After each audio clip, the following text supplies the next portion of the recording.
Hello and welcome to our special mini episode of the MLS Soccer Show, Who's Who. I'm your co-host Tim Crean. With me as always, Mike Calendrillo. Mike, how you doing? I am great. I am so ready to talk about a man that left Europe earlier than most, but obviously has done pretty well for himself, Tim. Yeah, Victor Wanyama is the guy we're talking about today. So the Who's Who segment, we look at an MLS designated player, talk about what made them great or at least very good before they got to the U.S., and which young MLS player kind of most resembles this guy in their prime. And again, like you said, Victor Wanyama is still kind of in his prime. He's only 30 years old. He's not, he does have some really rough knees, but he still can get it done when he needs to and when he's healthy. So Victor Wanyama, 30 years old, from Kenya, 6'2", 176-pound defensive midfielder. He is possibly the greatest Kenyan player of all time. At least in that argument, he's the first ever Kenyan player to score in Champions League. Professionally, he started playing with his youth clubs in Kenya before moving to a now defunct Belgian side with one of the best names in all the footballing world, Beerschot.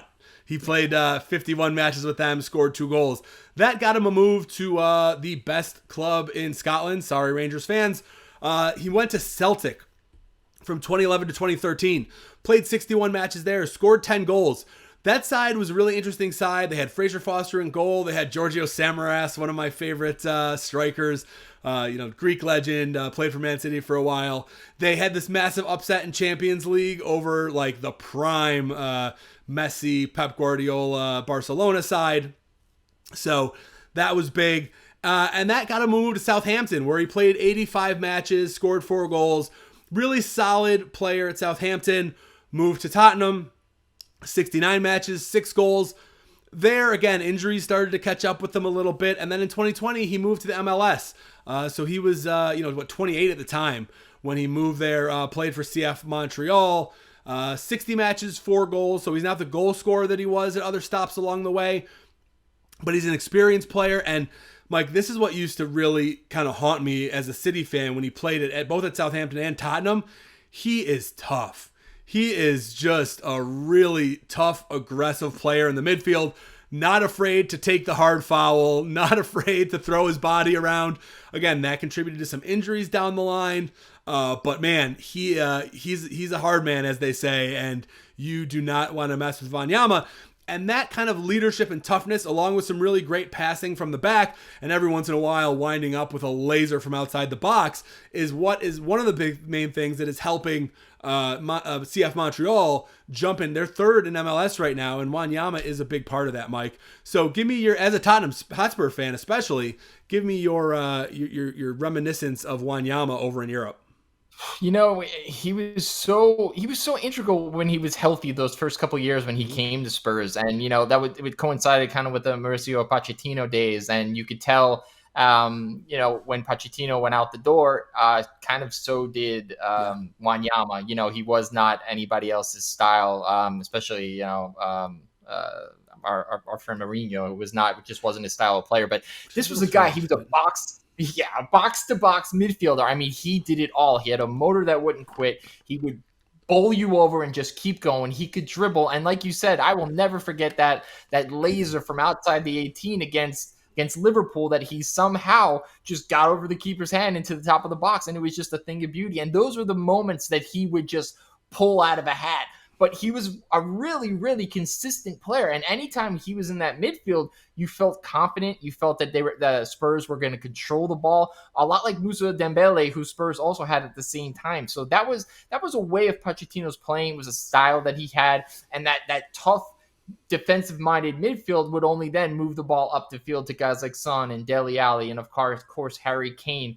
But yeah, all of that physicality, took a lot out of him, and he played very hard and very tough, and he played a lot of minutes, and it's unfortunate that his knees just went at such a young age. But it's also nice to see that he's been able to kind of, stick with it and fight through to be a really important part to a Montreal side here in MLS. So, a lot of guys would have just, hey, I made enough money, I can go home now and I can do whatever else I want to do. But for him to come over and be a DP that's a central defensive midfielder DP of all that, it's really impressive. So, I'll forever cherish what I got to see at Wanyama, and he didn't want to necessarily go, but he was, basically forced out when Pochettino left, and but it's worked out. It's worked out for him, and it's good to see. But consummate professional. Teammates spoke glowingly about him, and he's just if you were ever looking for a role model or somebody to emulate your game after, it's Victor Wanyama.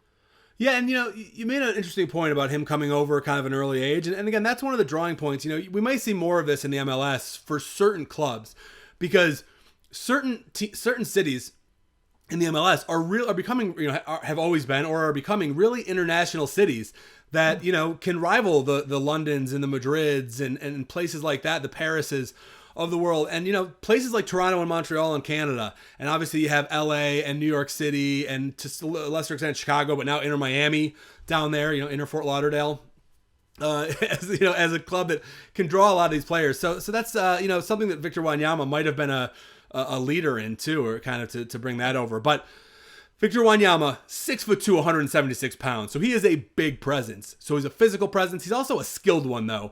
Lots of great passing, and could really rev it up from outside the box when he wanted to back in the day. So we're going to look at a few MLS players. Look, he can play kind of, like you said, centrally, box to box. He's become more of a defensive midfielder later in his career. But so we're going to look at some of the more defensive-minded midfielders in the MLS and talk about which one you think has the most Wanyama-like career. These guys are all 24 and under. Mike, take them in any order you want, and then after each guy, I'll pipe in my thoughts after you go through what you think of the comparison to Wanyama. All right, so you put this list together. So just because there's two Orlando City guys, people are going to think it was me, but it wasn't me. That's fair. That is absolutely true. Exactly. So let's start I'll start at the top. I'll work my way around. Cesar Araujo, who is 21, came over from Montevideo, Uruguay this year. He is known for his playmaking from a deep-lying number 6 position. He's a wonderful passer. He has a motor that also won't quit. And he really has played out of his skin this year. I love the kid's physical nature. And all of that reminds me of Victor.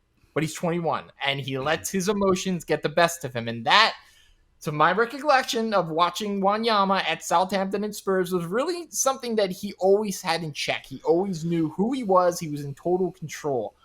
This kid, Araujo, way too many yellow cards. Yes, I get that he draws a ton of fouls, which again can wear on him. That's something Wanyama also did. He was always in the middle of things, always getting beat down, getting kicked. That's something that when you get older, you're going to start to feel. Araujo does not score much at all, although he likes to kick. He likes to not score. He likes to shoot from outside the penalty box, which is a bit of a concern when you have no goals and you have basically nothing on net. Or so that, we're going to kind of have to rein him in a little bit. Maybe he thinks he is Victor Wanyama light, but it hasn't worked out. He's also got a pretty much a different type of body structure.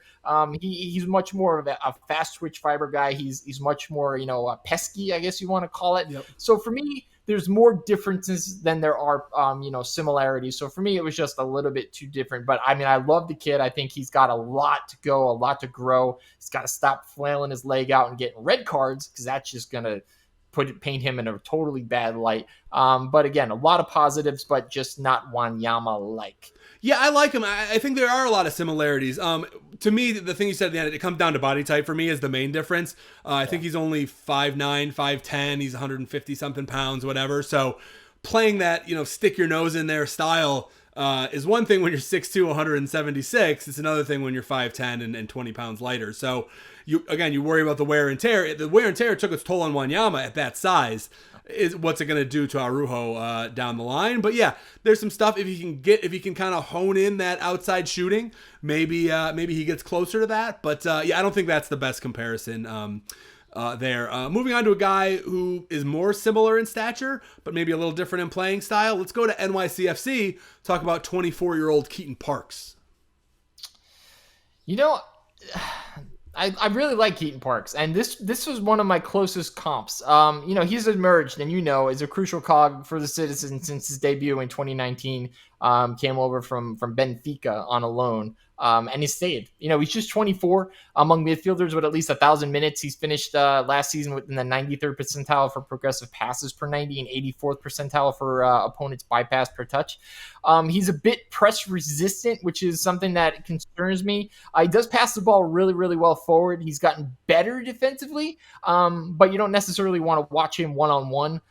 He's really typically deployed in more of a deeper role. Positional awareness is great.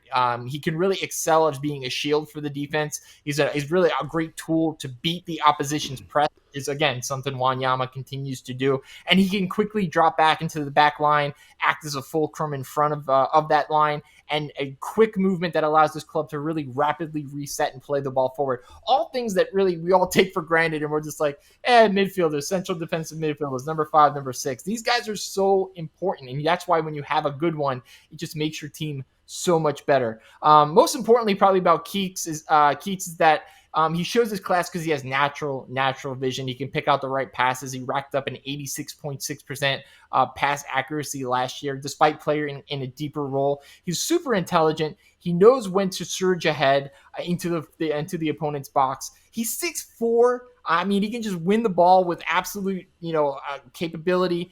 He gets his teammates involved in the final third. He's really good moving off the ball. His willingness to shoot. He had 32 shots last year all season. And he uses that size. He scored 4 goals.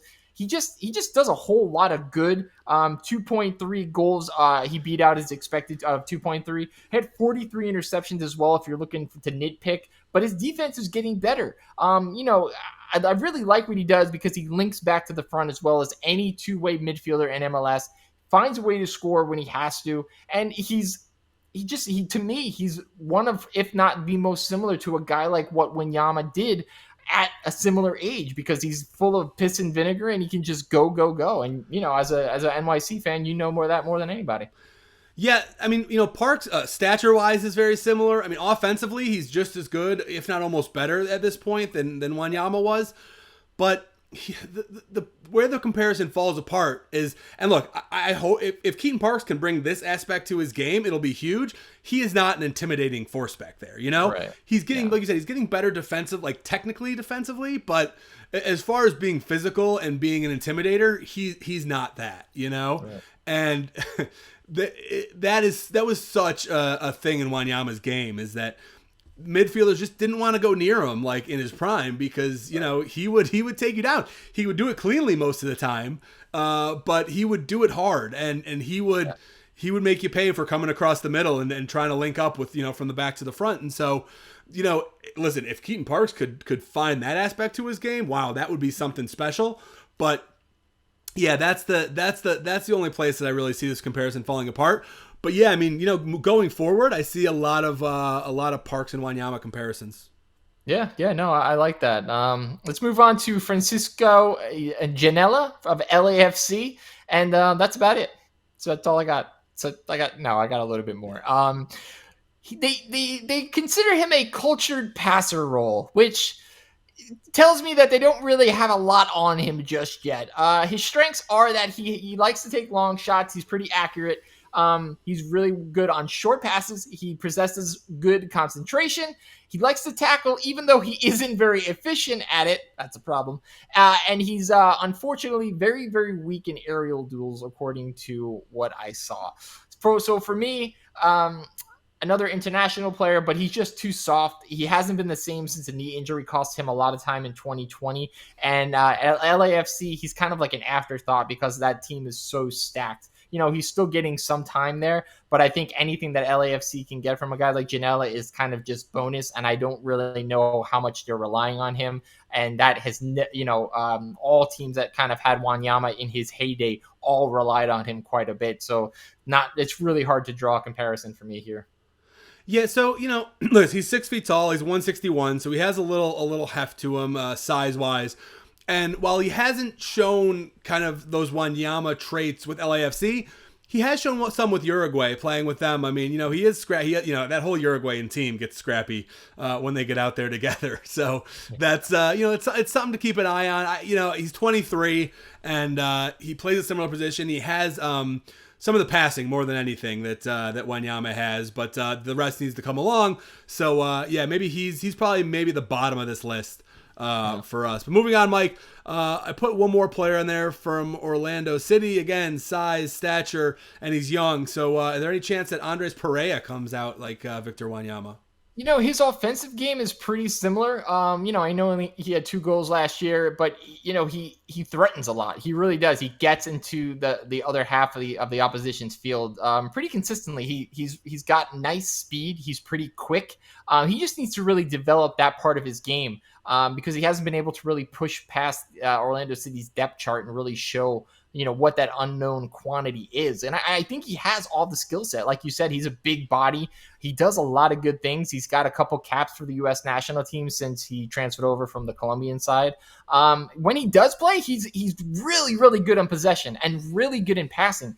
He passes at 87.4 success rate with an accuracy of 83% and when in the opposition's half. It's really important for a central midfielder, especially a central defensive midfielder that's going to push up. He loves to block the ball. He loves to get up in the air. He's really good at tackling. He's not afraid to get down and get dirty. He can shoot the through ball in, and he's really nice at layoffs. He just needs to work on his discipline as well. He's not quite as bad as his teammate Araújo, but there's times there where he lets his temper get the better of him. Great body structure, wonderful speed. He just has to put it all together. And this here could be the comp, you can't today. I can't say it is. And I watched him, but I can't say he is the comp just yet because he just doesn't get enough run. And I hope Oscar Pareja at some point can find this kid some time or potentially get him to go elsewhere because that's the only way he's going to get better. At 21 years old, he needs to play. And if it's not going to be at Orlando City, somebody else would use this kid because I think he has all the skills to prove that he's definitely an MLS caliber player, if not more. Yeah, I totally agree. I mean, 6 foot, he's listed at 160. I want to see him go somewhere else, frankly, because I think he has the chance to develop in this. But again, he fits the profile, but we just haven't seen it. So I agree with you on all that. 2 more guys to get to here. Next, 24-year-old Minnesota United midfielder Kervin Arriga. What do you think about him? 6'3", you got the height. He's got skill, athleticism, range. His ability to pass with either foot is awesome. I mean, how many guys can't do that? And he's super dangerous with free kicks. Very strong in aerial duels, which is something Wanyama still is. I'm not going up for a header with that guy. Arriga loves to block the ball. He plays it really well off the ground, and he loves to play long balls, which is all, for me, reminiscent of Wanyama. The thing, again, that separates these guys is that Arriga struggles tackling, which is why he started 10 games so far for the Loons at the defensive midfield position, but it's really hard for me to see him staying in a position like that when you don't want to tackle or you're not good at it.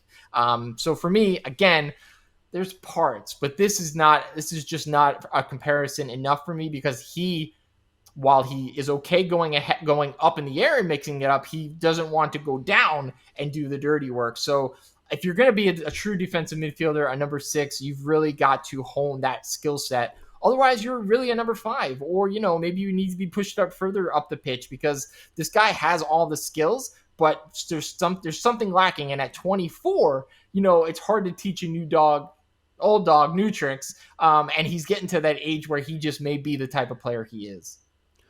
Yeah, he is getting to that type. So, he probably will never reach the levels of Wanyama, but I like this comparison because of the size, because of his strength in aerial duels. I mean, he does have that intimidating presence. He has a bit of a mean streak in him, but he doesn't do stupid things, He's only got 5 yellow cards this year in over 900 minutes. He's got no red cards. And like Wanyama, he's drawn more fouls than he's given away. So he's drawn 19 and he's given away 16. So that's a big thing. And also like Wanyama, he's really good on the ball in his own half, which for a box-to-box midfielder, for a defensive midfielder is so important. He's completing over 90% of his passes, just like Wanyama in the back. So, Arriga might not be prime Wanyama, the best comparison there, but maybe older like MLS Wanyama, he might be a good, the most likely doppelganger kind of in that thought. And then, speaking of doppelgangers, a guy who just looks and feels a lot like Wanyama in a lot of ways, Noble Okello, 21-year-old from Toronto FC. This kid hasn't played a lot in MLS, but there's some telltale signs that this could be a new Wanyama. Yeah, from what I've seen, which isn't much because he's got the other Wanyama bugaboo, the injury bug. This kid has got it all. He is a very strong blocker, a very strong passer. He is great at intercepting. And I love my number sixes that aren't afraid to mix it up. So this kid can tackle. He has composure. Look, Okello, he looks like you said, he could be the real deal. And he's only 21. Yeah, he's only got 4 appearances this year, but he played really, really well last year. He stands an imposing 6'5".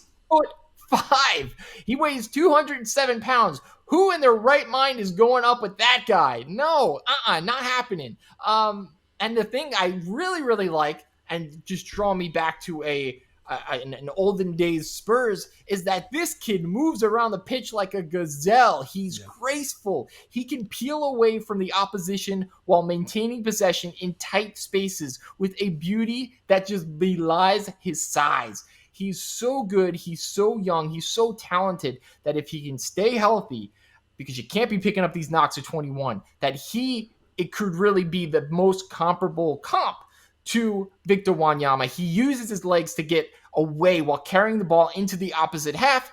He can really relieve the pressure and allow his back line to reset. Man, when Spurs had Odegaard and your Vertonghen and Trippier and Walker, this is what Wanyama did. And you know what? Because of that, and I'm going probably purely on potential, he is going to be, if not now, very soon, my number 1 pick. Again, I want to see it. I want it to be proven. But if I had to pick today, and it's not Keaton Parks, because Keaton Parks doesn't have that defensive aspect to his game, there's a lot of guys you can pick and mold and, pick the offensive part of Keaton Parks and passing. You can pick the defensive part of headers with Arriga, or you can definitely pick the ground game of my man Araújo. But if you had to pick one with the potential, for me, it has to be Okello. I mean, right, wrong, or indifferent, I like what I see, and I hope I get to see it more, especially on a bad team. This kid, when he's healthy, just needs to play every game, 90 minutes as long as he can go, because that's the only way he's going to get better. Yeah, I mean, he like you said, he looks like a center back. He plays like a midfielder. He can do a lot of things. He played at the end of last year when he was healthy, and so that's some positive things there. He actually again, he needs to get his emotions in check a little more. Yeah. He got a red card for actually cleating Wanyama at one point in a game last season, and then got suspended for a game for not leaving the pitch in a timely manner because he was losing his stuff on the referee. Yeah. So, he's young though, so he can be a little hot-headed, but man, yeah, he does. Like, again, I like to say this with some teams. If you squint hard enough, he looks a little like Wanyama back in the day, and if he can get on that field now with Bradley and Insigne and with the team doing some things later in the season, I mean, he's only got 4 appearances, 156 minutes this season. So it's not great at all with his playing time. But if he can figure that out, and it's important that he figures out because he's 21 and he's only made 2 appearances. He's from Toronto. He's born and raised in Toronto. But he's only had 2 appearances with the Canadian national team. Canada, I think, really has some high hopes coming into this World Cup after winning CONCACAF. And they think they can make some noise. And so, they want to bring the best squad over. He's a guy who could be in contention if he makes a quick jump towards the end of the season here. So something to watch out. But yeah, I agree with you. I mean, that's, I think he is the closest thing to Wanyama. Proving it is a different story, unfortunately. Right. So we'll see how that goes. But we're just gonna have to kind of take a leap of faith at this point. But yeah, Keaton Parks is a good answer. And again, I think Arriga is the most fully formed Wanyama type right now as it stands. So that's good. Any final thoughts on Wanyama before we wrap it up here, Mike? Yeah, no, I mean, he continues to just, defy the odds of having no knees and being able to play at 2 different places in Montreal, one being the Veterans, the Dome, where you're playing on concrete where the Expos used to play, and that certainly isn't good for your knees. Yeah, so, I mean, he does that, and then, he can go out and play in, the natural grass, and look, yeah, like you said, it's a very cosmopolitan city. Obviously, him being from Africa and playing all throughout Europe, he obviously enjoys that life. We're seeing a lot of there's a lot of Italian influence in Montreal. My wife's side of her father's family is from Montreal, and they came from Italy. So it's a huge cultural, spot. There's a lot going on. French is the first language of the city or the province or whatever you want to call it in Quebec.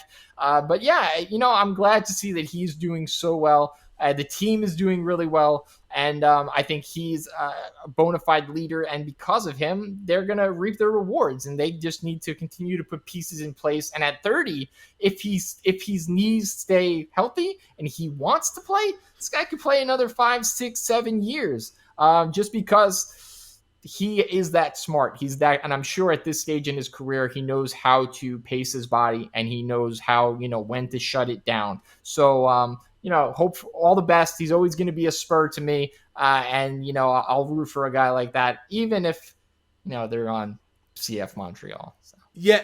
And to me, he's always going to be a guy I'm terrified against playing against, whether it's Manchester City or NYCFC. When I see Wanyama on the other side of that pitch, it scares me. And Montreal, like we talked about on our last episode of the MLS Soccer Show, check that out if you haven't.